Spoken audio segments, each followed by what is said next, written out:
I hope please can you show the first step? Or you can't take it off again. The first step. So just glue Indomie and cheese. separately. At the cheese.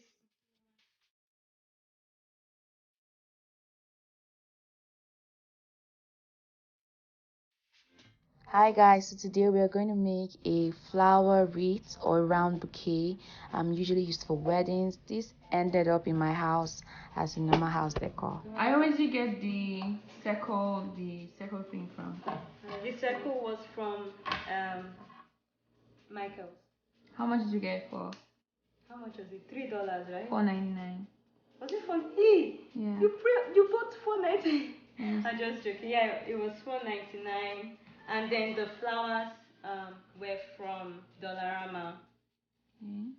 Madam, just got here. So I'm separating. So that's how it came, like. Yeah, I'll cut it into this. Cut it into pieces. Smaller pieces. Yeah. To make the base. First of all, we'll start with the green. Mm. Okay. It doesn't matter. It's a circle. Sorry, that's what I was like. Okay, you can turn.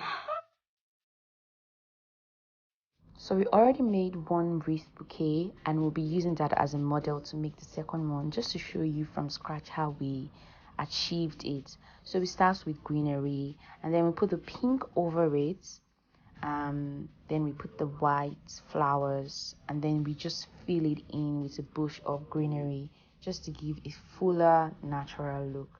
So it's really up to you how much greenery you want in your bouquet, but we wanted a lot of greenery, so we just, like I said, we bought a bunch from the dollar store and we just used the scissors to cut it in pieces, and then we had a lot to make 6 bouquets from the bunch of greenery and flowers we got from the dollar store.